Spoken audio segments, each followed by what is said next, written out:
Saya yakin rileks wali di Bang Pak Rektor. Saya yakin itu. Karena wali itu lebih dekat Allah. Sehingga orang dulu itu saya ulang lagi ya, ada satu kearifan namanya hidup itu apa? Hidup itu adalah cari sebanyak mungkin supaya hidup itu tidak tergantung pada banyak hal. Jika misalnya cara berpikir orang-orang modern itu sebenarnya banyak orang-orang ilmuwan yang nggak ngagumi Amerika. Bukan karena angkuh ndak. Untuk mempertahankan kebesaran negara sebesar itu, kebutuhan listriknya besar, kebutuhan tentaranya besar, kebutuhan apa?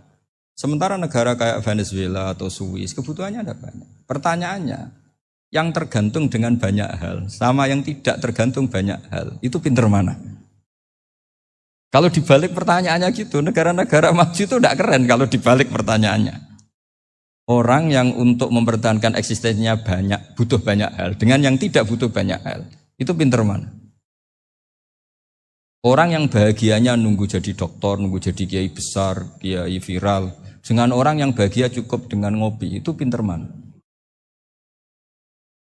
Tapi kalau dibalik pertanyaannya, orang yang tahunya nikmat hanya kopi, dengan nikmat yang banyak, pinter mana? Makanya Mbah Mun tuh kalau guyon itu lucu. Aku iku saake ambek wong desa sing mlebu swarga. Saya dulu eskal mlebu swarga kok disakeni.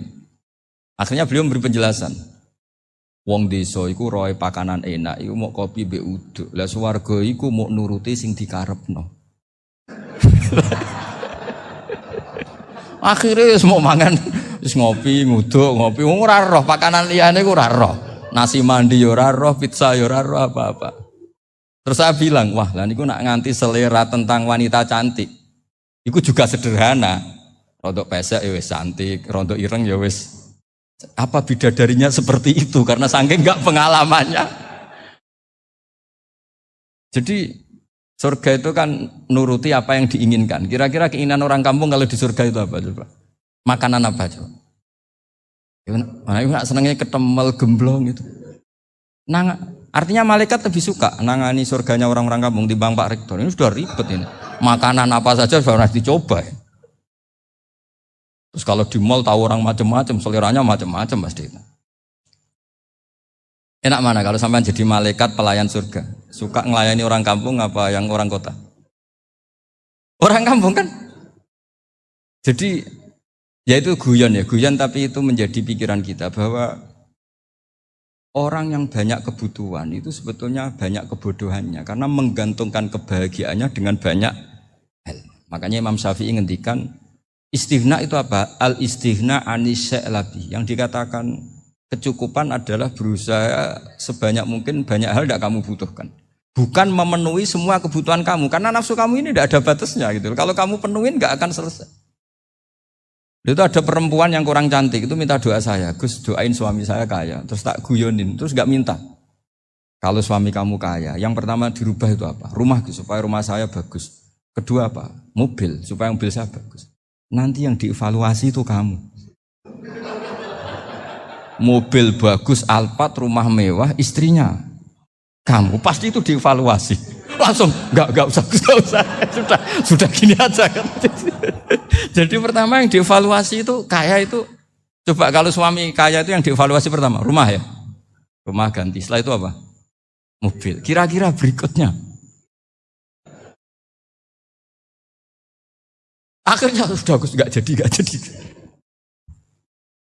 Nabi Ibrahim itu pernah minta umur panjang. Keren umur panjang. Sama Allah enggak dijawab. Datang orang tua gitu mertamu ke Nabi Ibrahim.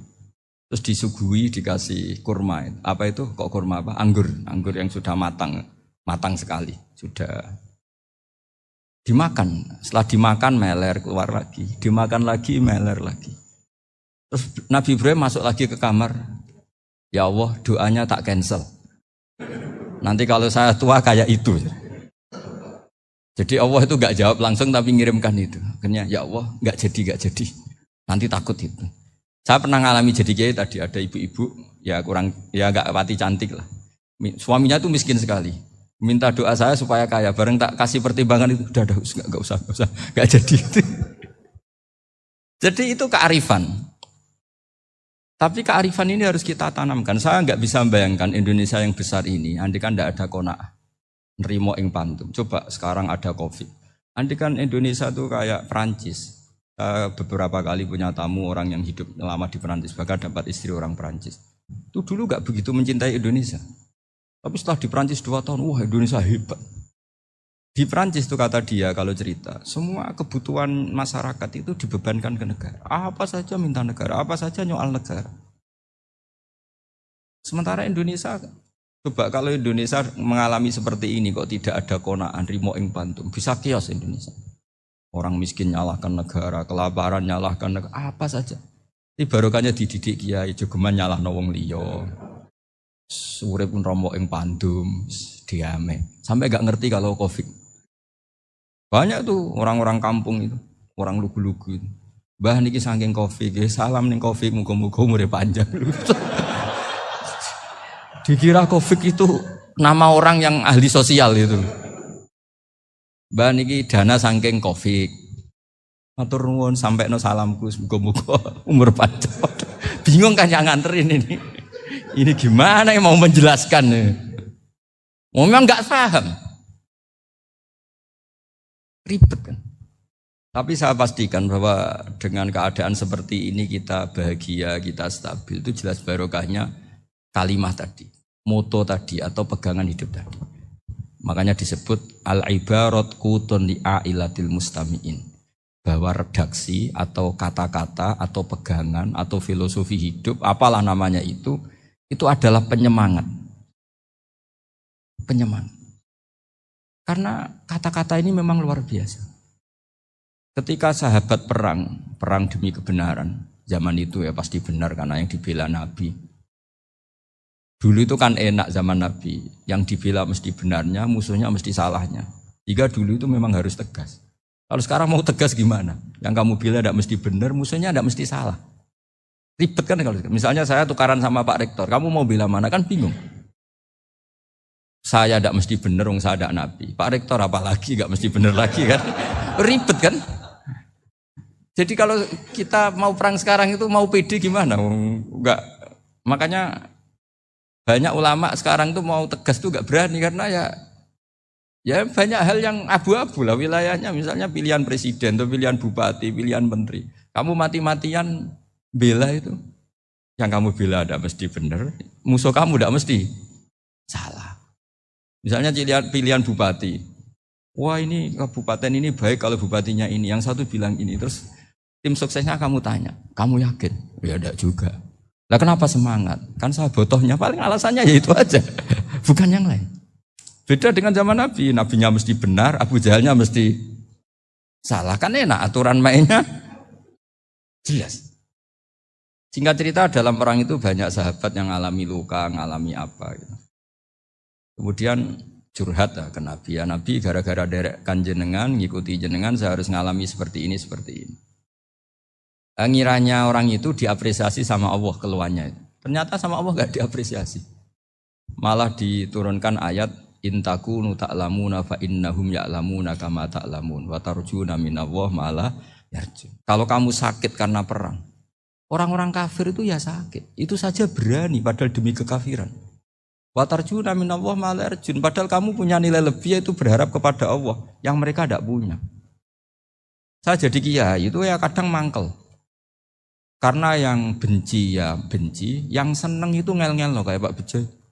Jadi semuanya ribet. Nah iya, yang benci ya ganggu, yang seneng ya ganggu, tambah nemen. Seribet. Tapi kalau sudah ingat bandar narkoba, mereka berhadapan dengan polisi, kadang ditembak karena kesalahannya terlalu fatal. Antar persaingan mereka juga bisa tembak-tembakan karena merebut pasar narkoba. Itu saja mereka berani. Kok kita yang jadi kiai kadang dicium tangannya, dihormati gak berani, hanya takut musibah-musibah kecil lah, atau problem-problem kecil. Nah iya, kalau kita bandingannya gitu. Kalau kamu mau tahajud kedinginan, itu masih nanti dihisab Allah itu gitu. Maling ayam itu keluar malam-malam, hanya dapat ayam. Itu gak takut dingin. Ya gak takut digebuki masa. Kamu mau tahajud saja takut dingin. Makanya nanti hisabnya orang soleh itu nanti dijajarkan orang dolim. Terus diperbandingkan. Wah itu habis kamu kalau itu. Jadi misalnya Unisula mau rapat, tapi ini malam, kalau malam dingin nanti sama masuk angin. Anak-anak pang di perapatan aja berani kamu. Kalau sudah perbandingannya gitu tuh ribet kita nanti. Makanya itu kalimat itu moto atau filosofi hidup. Sehingga diulang lagi nasihat itu. Iyam saskum korhun faqadu masal qoma korhum mislu. Kalau kamu kena luka, orang-orang yang nggak benar juga akan kena luka. Itu aja berani demi ketidakbenaran. Masa kamu demi kebenaran enggak berani? Akhirnya orang itu, ya itu kalimat, itu heroik. Makanya kita ini penting ya, makanya tadi himne Unisula dimulai kalimat thayyibah. Karena kalimat ini yang menjaga kita kalimat ini. Misalnya tentang Tuhan. Kenapa orang Islam imannya kokoh seperti ini, termasuk yang sudah hidup di Amerika, di Australia, di mana-mana. Itu ya barokahnya ajaran atau barokahnya kalimah. Saya sebut kalimah saja pakai bahasa santri. Karena la ilaha illallah itu dalam tradisi santri disebut kalimatu haqqin alaiha nahya wa alaiha namut wa alaiha nub'ats. Ada yang riwayat wa biha nub'ats insyaallah taala minal aminin. Kenapa mereka di mana-mana meskipun sekolah di Amerika, di Australia, bahkan di Uni Soviet tetap mukmin? Itu barokahnya ajaran yang benar. Allah itu siapa? Tuhan. Tuhan itu sifat dasarnya apa? Awal. Dia harus wujud awal sebelum makhluk yang lain. Sehingga ketika ada negara yang maju, yang tertib, manajemennya tertib, masyarakatnya makmur, tapi punya Tuhan yang tidak seperti itu, tidak awal, itu sudah gak nyaman. Karena ndaklah keren Tuhan saya, karena Tuhan saya itu al-awwal, zat yang pertama. Tuhan saya keren lah, zat yang gak mati. Tuhan yang gak mati, yang gak pernah mengalami kematian. Sehingga tontonan atau yang dilihat kenikmatan-kenikmatan yang lain ini tidak mengubah dia pendirian tentang Tuhan. Karena mantapnya satu kalimat tadi bahwa Tuhan itu ya harus satu, harus awal, harus tidak mati, tidak rusak, tidak mengalami apa-apa yang membahayakan. Sehingga ketika ditawarin Tuhan yang lain meskipun menjanjikan secara finansial atau kemakmuran, mereka gak tertarik. Itu coba, itu barokahnya makmur apa barokahnya ajaran? Barokahnya ajaran, sering negara Islam itu kalah makmur dengan mereka, tapi barokahnya ajaran ini tetap apa? Tetap Islam. Makanya Nabi Ibrahim, Nabi yang sukses bikin waja'alaha kalimatam baqiyatan fi aqibi. Sehingga kita ini bekti sama orang tua misalnya, itu ya karena ajaran. Suwargamu itu karek wong tuamu, nak wong tuamu ridho, Allah ridho, nak ora ridho, Allah ora ridho. Ridho wa fi ridhol walidain wa sakhatu wa sukhtu wa fi sakhatil. Sehingga ketika ada orang tua yang agak brengsek gitu, anak-anak tetap hormat. Punya orang tua yang miskin, yang sudah miskin, tukang tombok nomor, banyak kan di kampung gitu. Ya tetap hormat. Coba kalau dari awal kita ngajari orang tua kamu hormati ya, kalau baik, kalau enggak usah. Bisa geger Indonesia. Tapi barokahnya ajaran-ajaran itu Indonesia tertib karena ada ajaran. Nah ini di sini pesantren dan Unisula semua harus berkontribusi membuat ajaran yang benar itu adalah ciri utama Islam. Sehingga Islam ini dimulai dengan ajaran kalimatu haqqin alaiha nahya wa alaiha namut. Sehingga kita tenang seperti ini. Saya ini termasuk kiai yang tenang. Meskipun kata orang banyak saya ini kiai besar, tapi termasuk kiai yang paling tenang. Termasuk yang paling tenang. Karena saya ini pakai mazhab orang-orang hebat. Saya berkali-kali cerita, orang kayak Imam Syafi'i itu orang yang luar biasa. Saya berkali-kali cerita, orang yang tadi nyium tangan kamu ya Imam Syafi'i, di belakang tuh ngerasani kamu, menghujat kamu. Jawabannya enak saja. Berarti saya alhamdulillah orang yang wibawa. Buktinya di depan saya enggak berani. Jadi enteng saja. Diceritain sebagian kampung, sebagian separuh dari warga kamu itu enggak suka kamu.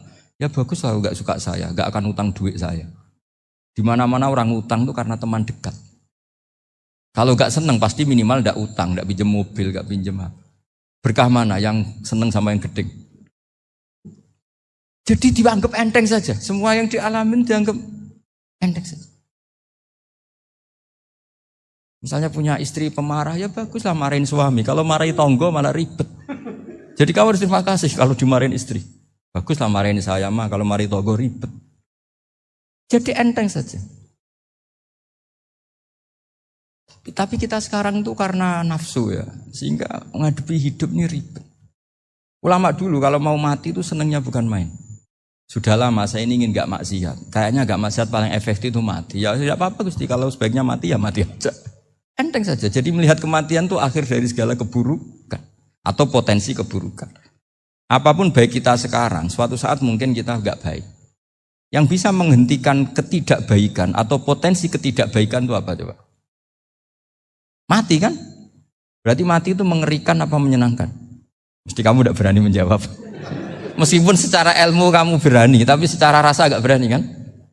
Saya ulang lagi ya. Yang bisa menghentikan keburukan atau potensi keburukan itu apa coba? Apa? Kematian. Berarti kematian itu menyenangkan atau menyusahkan? Apapun kamu tidak berani jawab karena kamu agak-agak duniawi itu kelihatannya. Tapi secara ilmu, kamu tahu kan kalau mati itu tidak buruk-buruk banget. Karena apa? Itu akhir dari segala keburukan. Sehingga Nabi ngajarkan kalimat itu begitu luar biasa. Allahumma ahyini maka natil hayatu khairan li wa tawaffani maka natil wafatu khairan li. Nabi melihat dunia itu begitu indah. Ya Allah, kalau saya ini hidup, anggap saja hidup ini ziyadatan li fi kulli khairin, menjadi modal saya menambah segala kebaikan. Jika suatu saat saya mati, anggap mawon rohatan li min kulli syarrin, itu akhir dari segala keburukan saya. Subhanallah wa bihamdihi adada khalqihi wa ridha nafsihi wa zinata arsyihi wa kalimatihi. Subhanallah wa bihamdihi adada khalqihi wa ridha nafsihi.